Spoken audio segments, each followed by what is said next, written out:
America's founders are calling. It's your opportunity to respond. This is the Liberty Brief Podcast with your host, Robert Melso, featuring Dr. Thomas Giordano.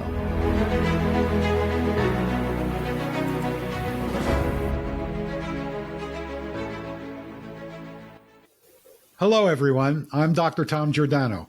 Welcome to the Liberty Brief Podcast, Episode 14, The Psychology of Societal Control. In this episode, Rob Melso and I are going to take a different tack. We're going to reverse roles, and I'll be asking him questions. Rob recently read an interesting book entitled The Psychology of Totalitarianism by the psychologist author Dr. Mattias Desmet. While I was in the middle of researching our next podcast episode, he suggested that I read Desmet's book. I did. You'll find a link to the book as well as a link to an audio version in the description below. We quickly changed lanes and decided to discuss the theory Desmet proposes. He gives a credible and convincing illustration of the fostering and harnessing of a mass psychological phenomenon by a cynical few to create totalitarian control over large populations. The phenomenon he describes is not a new one and has been observed before throughout history, even though it has been referred to by many different names: mass hysteria, mass hypnosis, mass delusion, mob think, and the madness of the crowds, among others. Desmet looks at the foundational causes, which he calls the theory of mass formation. I first became aware of this phenomenon a few years ago while reading excerpts and quotes from a book written in 1841 by a man called Charles Mackay, called The Memoirs of Extraordinary Popular Delusions and the Madness of Crowds. Also, the brilliant Canadian clinical psychologist Dr. Jordan Peterson has touched upon the subject in many of his podcasts, especially when trying to come to grips with the methods of control of Marxist-based authoritarian regimes in the last century. More recently, Dr. Robert Malone, a major developer of the mRNA vaccine technology, has been attacked for showing parallels in the blind acceptance and reaction to the COVID vaccine to the fervid adherence to National Socialism in Hitler's Germany. So first, I'm going to ask Rob to define the theory of mass formation, and then we're going to apply the idea to the hysteria behind the climate change theory. So let's jump right in. Hey, Rob, how you doing today? I'm doing fine, Dr. Tom. How are you? I'm doing pretty well. Now, before we start, I'd like to state that we are not going to weigh in on the merits of the anthropogenic climate change debate per se, other than to say that, contrary to the beliefs of some, it has not been established as fact. What we will be doing here is trying to establish whether one or both sides demonstrate signs and symptoms of what is referred to as mass formation psychosis. So, Rob, just what is Desmet referring to when he writes of the theory of mass formation? Now, I may use the term mass formation psychosis interchangeably, so don't be confused. Well, Dr. Tom, I'm usually easily confused, but it's really pretty simple. Desmet describes the theory as a uniformity of thinking that can take over a group. It could be a boardroom, a society, a nation, or even the world. He defines mass formation as a psychosis, where a group or society blindly adheres to an ideology, and then their attention focuses on one small point or issue to the exclusion of everything else. Wow. Well, my historical understanding of this phenomenon is that a significant proportion of society appears to become, for all intents and purposes, a cult dedicated to enforcing a narrative that exists outside the bounds of reality and goes against natural laws, science, and just plain common sense. This is a frequently used tactic when those who are seeking control are not well enough armed, to bludgeon their way to power. I guess you could call it a loose form of political re-education without the need for a barbed wire enclosed camp. That'll come later. That usually does come later. We could easily call this, social engineering, political correctness, or wokeism today. rather than calling bullshit on those seeking control, what we see today is that the mainstream media not only bolsters the narrative, they actively, they actively abet it by insulting those of opposing views, or by silencing people, or by deplatforming dissenting opinions. Is this one of the signs of mass formation? Well, yes, it is. It's one of them anyway. Mm-hmm. Well, this idea of blind acceptance could underlie any group activity, couldn't it? It could be applied to a lynch mob or a riot or even a war. Yeah, I guess it could. Everywhere a group is formed, it seems to take on a life of its own, and it moves in ways that individuals within the group would never do on their own. I've seen this in business meetings, board meetings, so on. We came out of the room with conclusions that just didn't make sense. Yeah. However, Desmet's point is that the motivation is amplified when the underlying motivator poses an existential threat, when there's fear involved. And that will bring on an authoritarian regime. People will ask for it, beg for it for their own perceived safety. Well, I can see what you mean. Yeah, but survival is the strongest drive of any life form. Okay, so a threat to our existence as a group, a community, or a nation, for example, has to be the unifying factor in order to construct a propaganda campaign to stimulate fear, which leads to this form of psychosis. Do I have that right? Yes, I'd agree with that. Whatever it is, it has to threaten our survival. And logic, reason, rational observation is then supplanted. It's changed. It's replaced with fear, dread, and anxiety.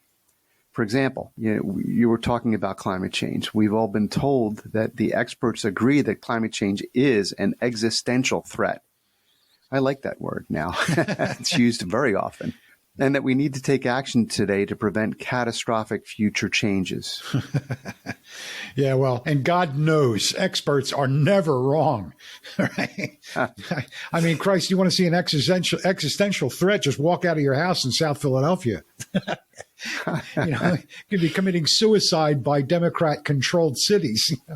Actually, I went to South Philadelphia yesterday and had a good meal at a restaurant. It's the first time I've been there in 3 years. Yeah, well, great. Mezzaluna? Did you go to Mezzaluna? Where did you go? No, I went to a ristorante. Yeah, Fiorella. Beautiful place. Fiorella. Little small postage stamp sized restaurant. The last time I was in Philly, I went to Mezzaluna.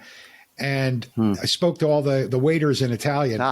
And I tell you, they served up everything that was not on the menu.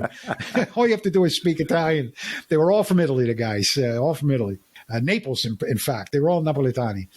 Anyway, okay, well, in any case, if you really think about it, no rational person would deny that catastrophic changes in global climate patterns could cause an existential threat. In the last episode, we spoke about the eruption of Mount Tambora in 1816. And how that led to a year without a summer. But this has never been the issue, however.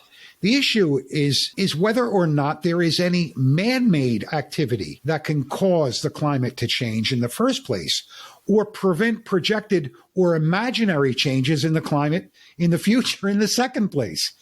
But let's avoid this argument for the moment and look at the side effects of mass formation. Let's first look at the environment Desmet describes, which leads to mass formation, regardless of what one may wish to link to it. I think that's smart. We talked about climate change in the last episode, and we got some heated response from some of our listeners, and I want to avoid that right now. I want to focus on the clinical side of this and talk about what mass hysteria means, what mass formation means.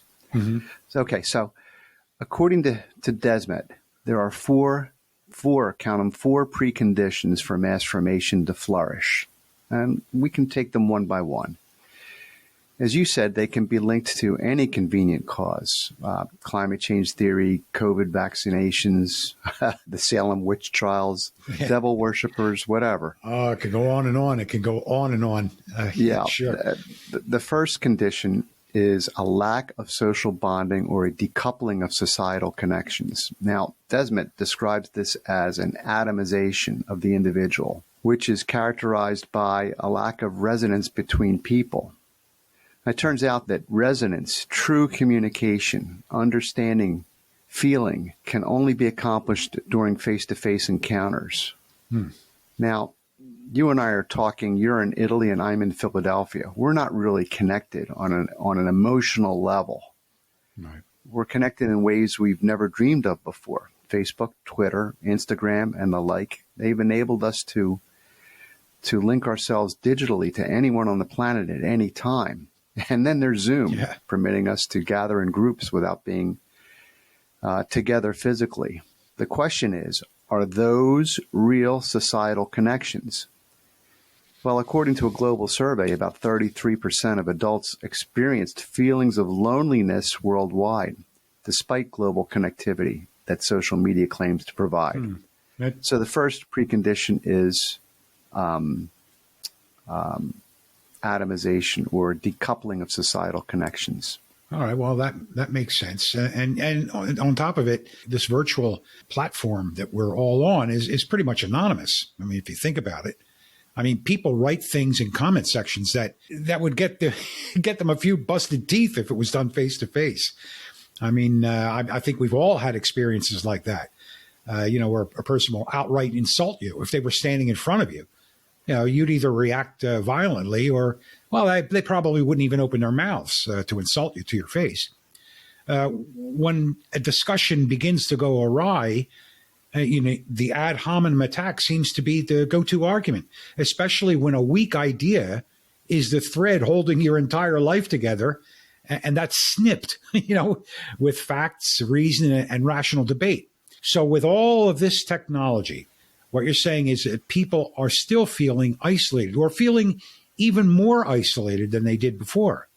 Yes, well, I think they've replaced the face-to-face and the true interaction with digital interaction, and it's not a good thing. I probably would mention that in accordance with what you said, what I've discovered, or what I think I know, is that when you're in one of these discussions and you're online, usually the first person to get personal about it or begins to get to attack is the one with the weaker argument. But that's always the case. Beyond that's always the case. I think you've got the idea. It happened to me not too long ago. I was commenting on. I watch a YouTube channel of a guy up in Canada. And he's building a log cabin. He's an off-grid kind of guy, and he's self-reliant, right? So he said that he had some people that complained to him about him using hand tools when he could just as easily use power tools to build his home. And I said, well, he didn't have to listen to these people. He was, he was doing his own thing in his own way. It was his land. It was his project. He could do it any way he wished. And I got attacked. Okay. I got attacked. Yeah, well, okay, fine.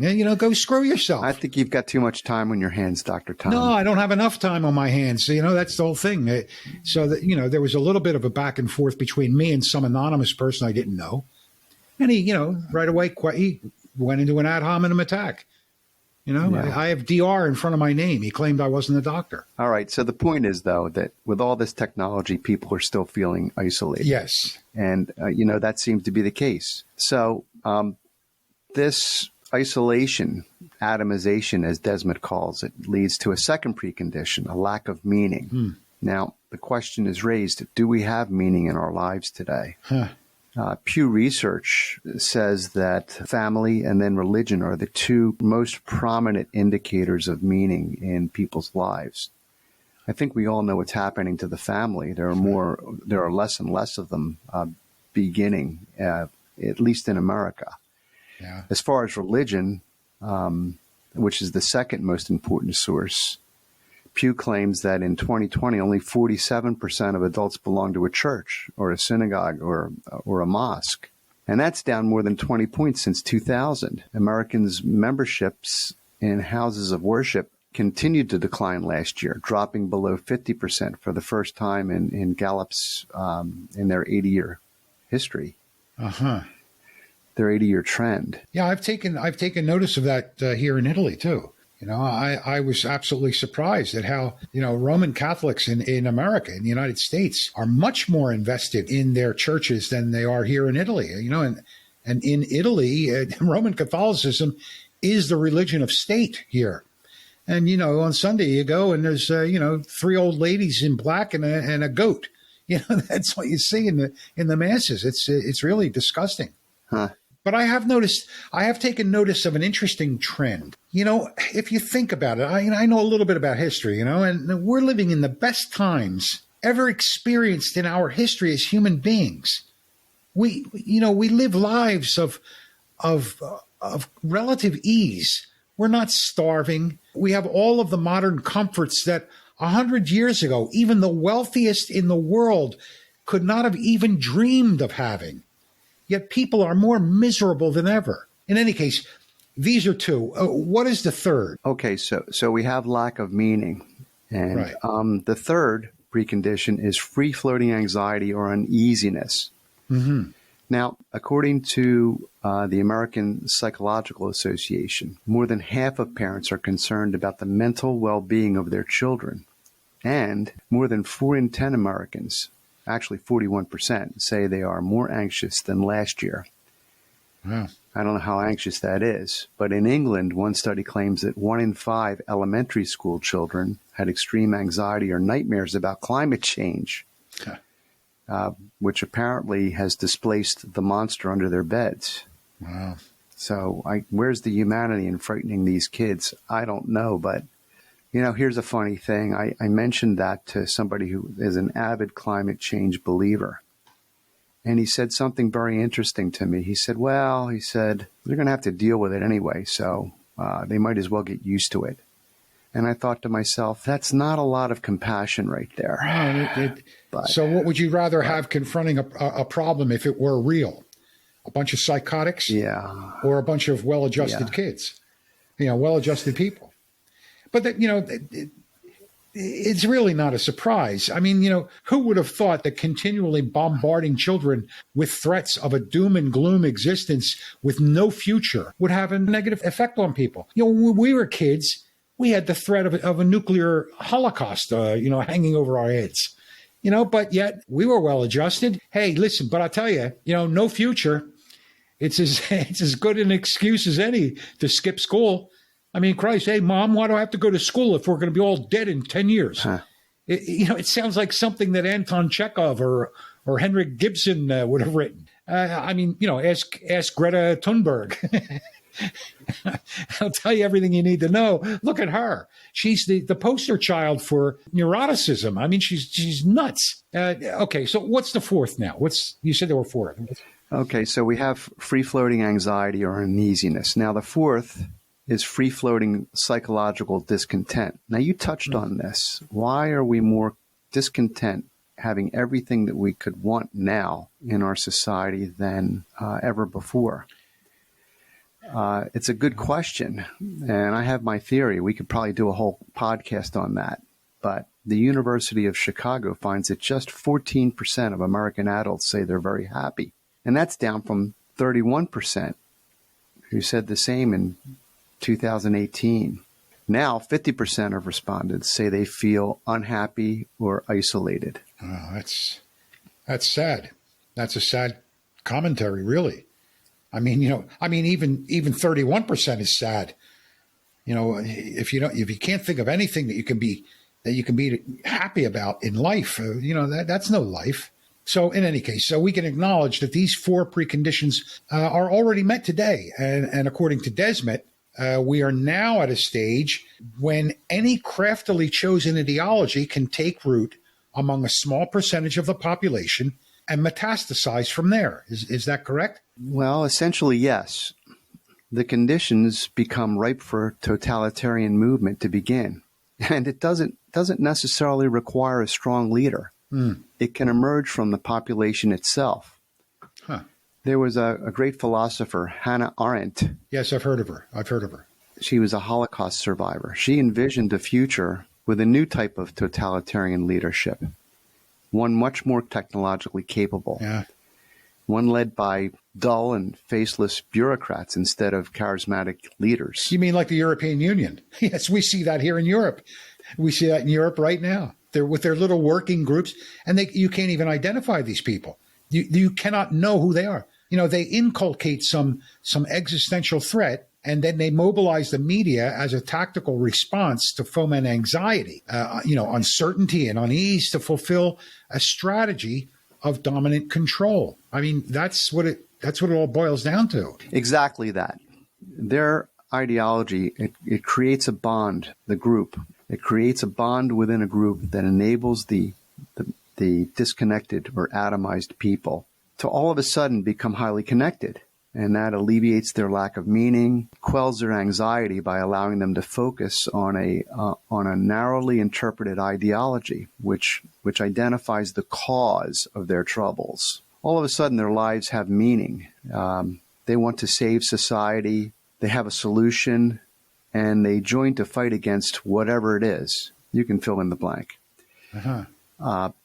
It only takes, according to the theory, it only takes 20% of the population to blindly accept the ideology before they can essentially take over the entire society.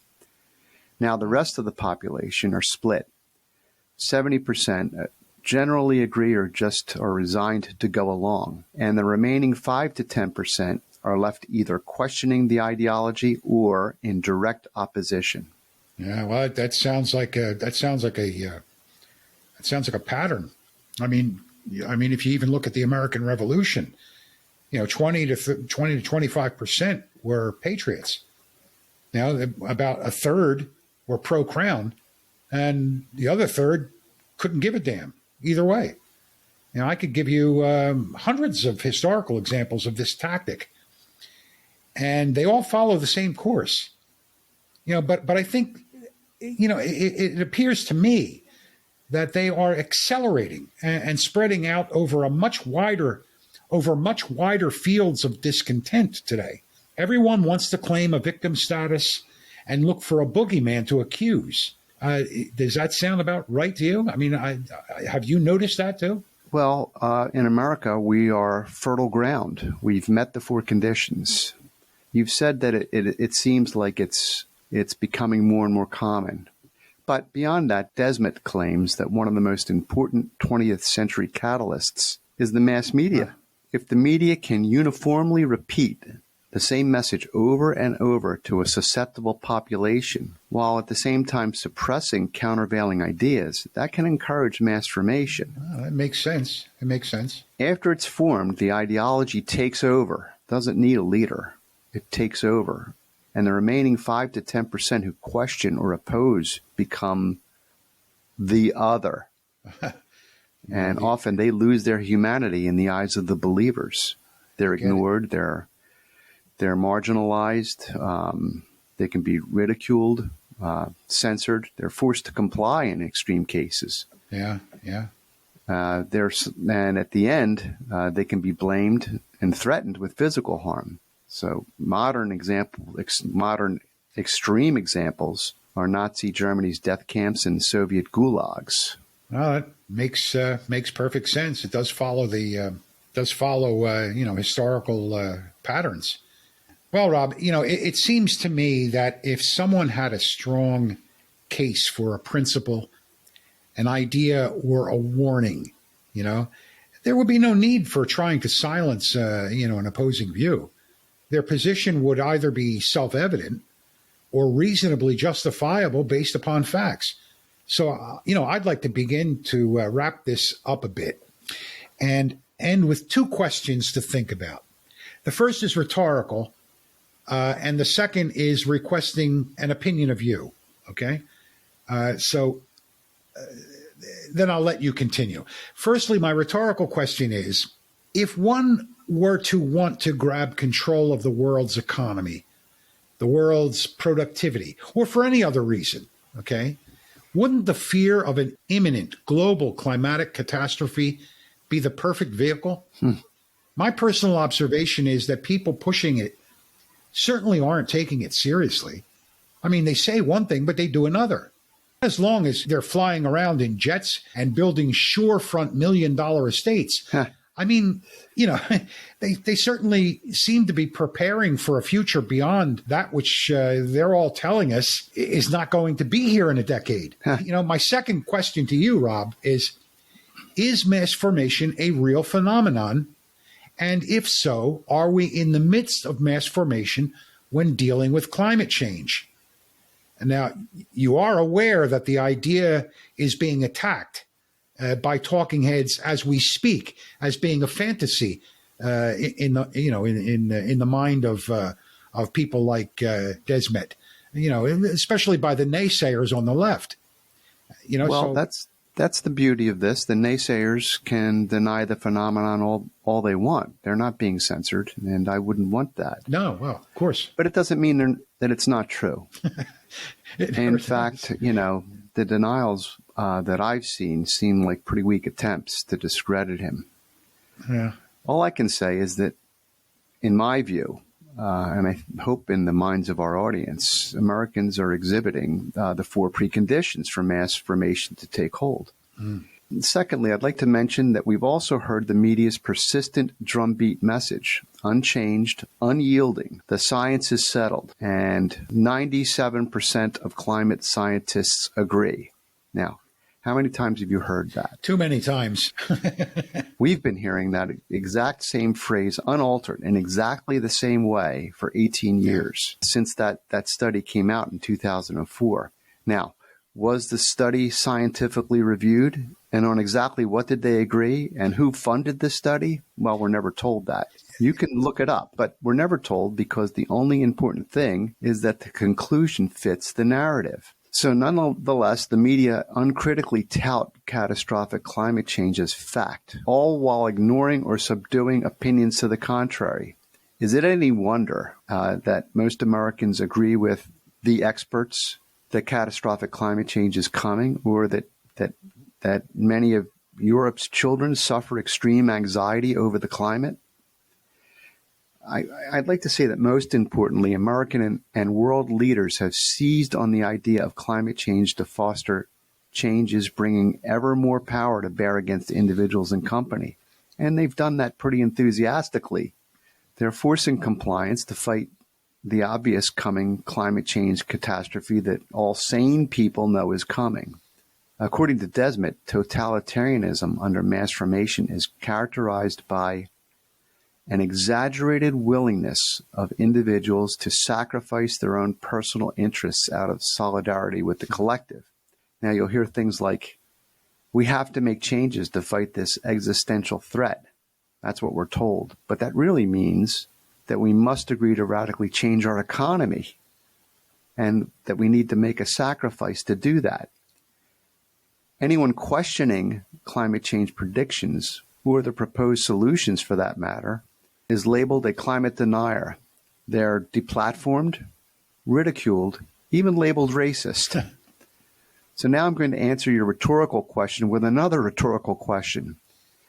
Do you think there is any totalitarian leader who wouldn't jump at the chance to use climate change as the ultimate cause for which to grant themselves unquestionable power? Well, they've had a history of using everything else. Why not climate change? Now, we have to keep in mind that we're not talking about natural cyclic changes in the climate. Everyone recognizes that. We came out of a mini ice age in the 19th century. We know climate's change. There's no question about it. We are talking here about catastrophic man-made climate change. Regardless of where you believe you stand on the subject, I would like to ask our listeners if you are sure you've arrived at your conclusions through your own research and understanding of basic natural science. Are you sure you've arrived at your own beliefs independently? Are you absolutely sure that those opinions that you hold are yours? They could be the opinions of someone else that you've never critically looked at. Now, I'm not talking about comparing experts here. get out a book and look up the composition of the world's atmosphere and see how significant carbon dioxide is in the makeup of the atmosphere. Look up carbon and water cycles and see what ice core samples tell us about our world's atmospheric history.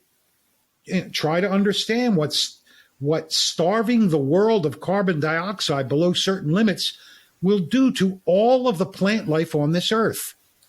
Now, all Rob and I are suggesting is that perhaps we should pause and examine how we arrived at our individual views to determine if we are still thinking critically. We're all told the science is settled. No, it's not. It's not settled. There is no consensus in science. It doesn't work that way. If we're not permitted to openly question climate change predictions, and that's all they are, predictions, are we engaging in blind acceptance? If we've relinquished our individuality and are behaving in a mass formation, the tyrannical cure for climate change may be even worse.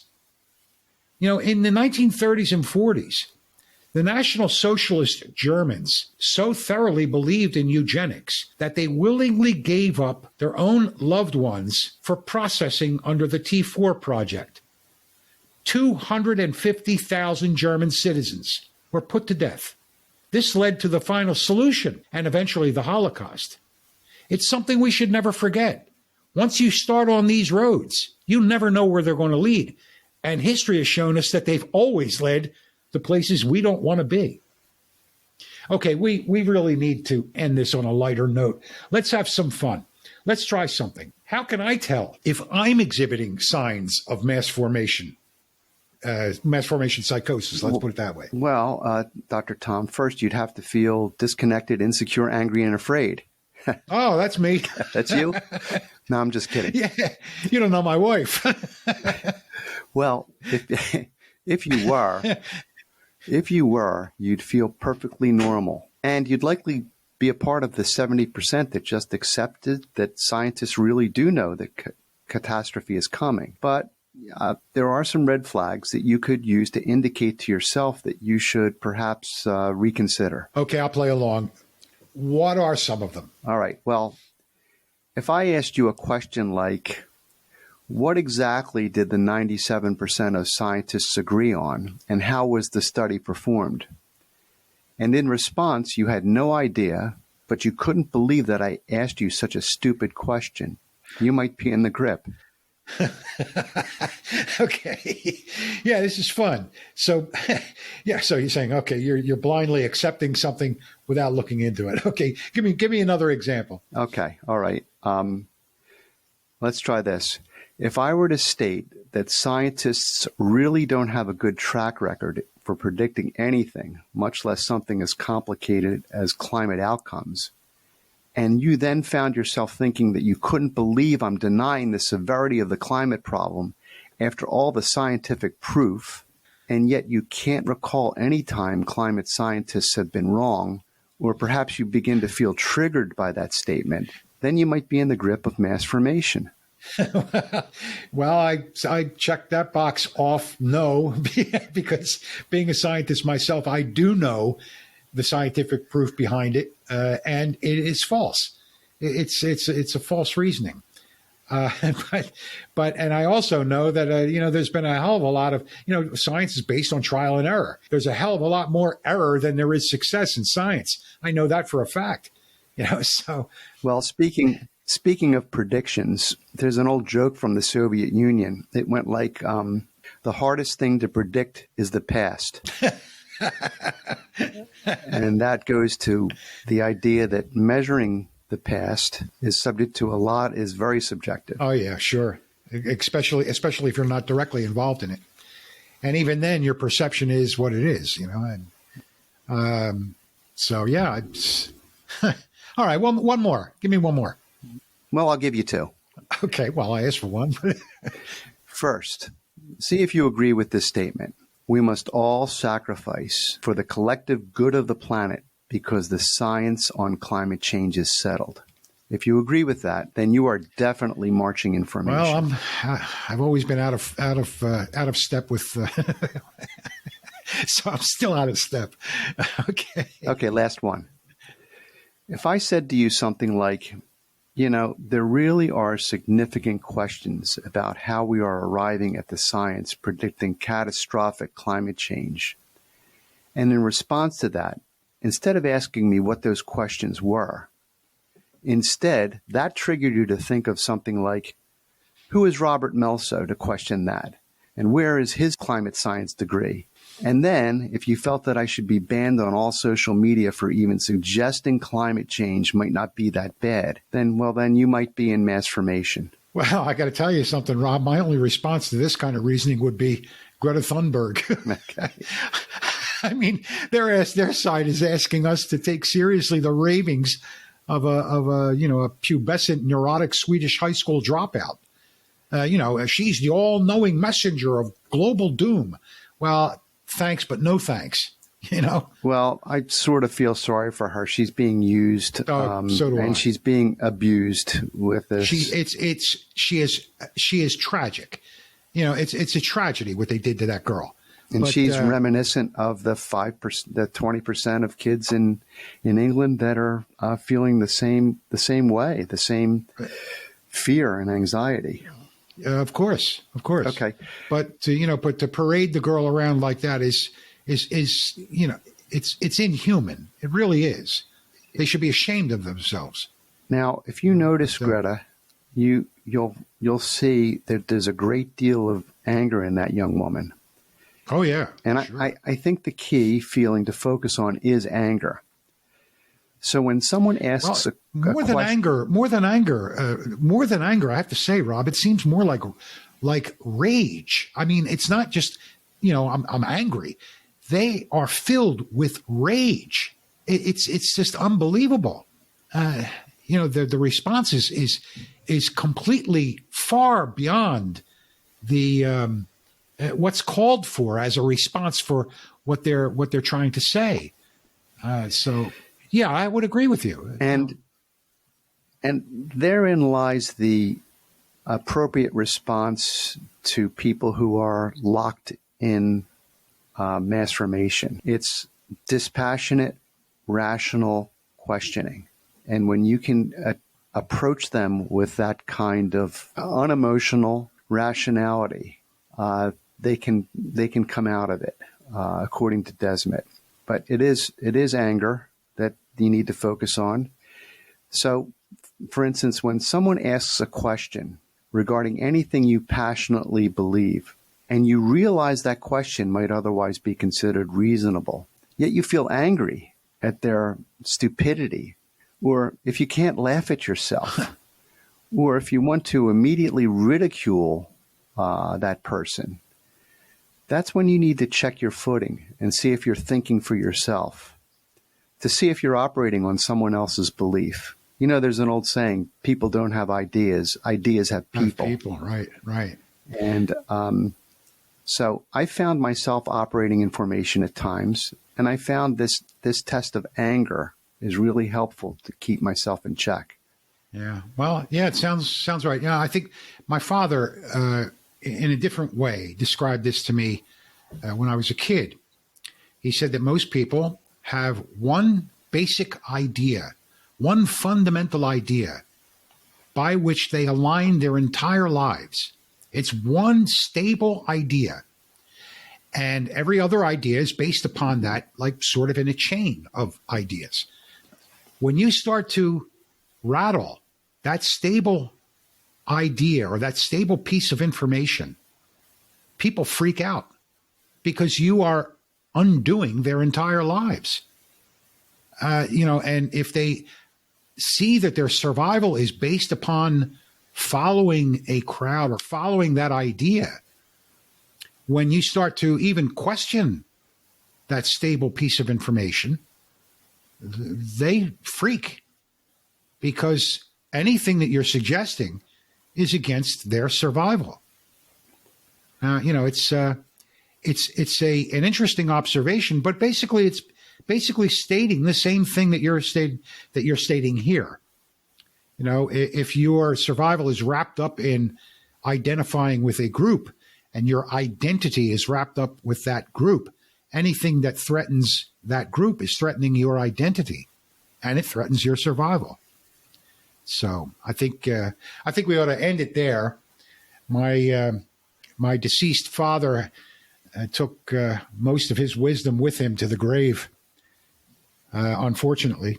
And well, he tried to teach me too. I, had a couple of conversations with him, but I was so young. I was more interested in watching reruns of the Jetsons than talking to him.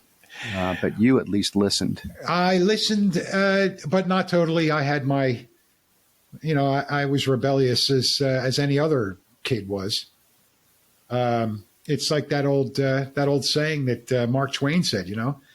When I was 13, I thought my father was the stupidest man in the world. And I left home. I came back at 21, and I was absolutely amazed at how much he had learned in 7 years. Yeah. Mark Twain. So true. Brilliant guy.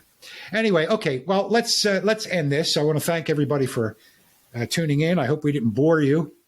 And we intended no insult to anybody who truly believes that, anthropogenic climate change is a thing that can be addressed by people.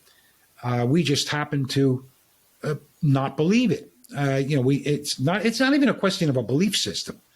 There is no indication that it's true. And there is no indication that anything that we could do can prevent climate change if it's not, even if it was associated with something that we're doing. We have more evidence against the idea than there is for it. But there is a hell of a lot of profit to be made. And people never question just who it is that's making that profit. Who profits off of, taxing the carbon footprint, setting up exchanges. Okay, you don't have to decrease your carbon. Just buy the carbon credits, and we'll let it slide. It's a lot of malarkey. I mean, if you think about it, wouldn't it be all pressing? Would we be sitting here concentrating on, a gender identity and shit like that? Stuff like that. If we had an over-pressing, need to, to protect our survival within 10 years, does that make any sense to anybody? That we're worried about these little things that would mean nothing if in 10 years our existence would be wiped out off of this planet. It's something to think about. People easily accept this stuff without reviewing it. In any case, I want to thank you, Rob, for getting me onto this book. I did not read it. I listened to it. I listened to an audiobook. I just didn't have the time to sit down and read. So what I did for 3 consecutive nights, I listened to it as I went to sleep. But I got through it, and it was a very interesting book. And I wish the author a lot of success, and I hope people begin to understand where he's coming from, because what he describes there is the methodology, and the methodology can you could place any cause within that methodology and come out with the same result. People screaming for a totalitarian government. We've seen it over and over in the past. The interesting thing is that, you see, what I've noticed in my view of history is that there are really basically 2 ways for an authoritarian to take over government control of a people. One is by bludgeoning them to death, but you got to go in armed. You have to have superior weaponry, superior force. If you don't have that force, then you've got to use what the Prussian education system used to teach their children. Or you could use Madonna. Yeah, you could use Madonna. The Prussians said, Wiederholen ist die Mutter des Lernen. Repetition is the mother of learning. So propaganda is based upon repetition. Keep repeating the same thing over and over again. Whether it's true or not, it will have an effect upon people who hear it. And if you hear it often enough, you're going to believe it's true. So, okay, well, in any case, I want to end it there. It was kind of strange to reverse roles, but I think it worked out okay. In any case, in the next podcast, we will be returning to our original track, and we'll be discussing the lie being in the name. We're talking about proposed bills and acts that come out of Congress that name an act completely the opposite of what it does. And we have plenty of examples, but we'll concentrate on probably two of them, 2 or 3. But it does fall within this same concept of mass formation, because if you can convince somebody that they are supporting something that is the complete opposite of what it really is, that is a part of mass formation. I mean, that's if you think about it. So it actually falls in line also with the ideas here. So with that, look for us on episode 15, which will be The Lie is in the Name. And I hope to see you there. Thanks, Rob. I'll talk to you. You bet. I'll talk Thank to you you soon. Bye-bye. We'll talk soon. You've been listening to the Liberty Brief, based on the book Unalienable, What It Really Means and Why It Matters by Dr. Thomas Giordano. If you want to help spread the word, please subscribe, like, and share using the links below. You can also check out Dr. Giordano's book on Amazon using the links as well.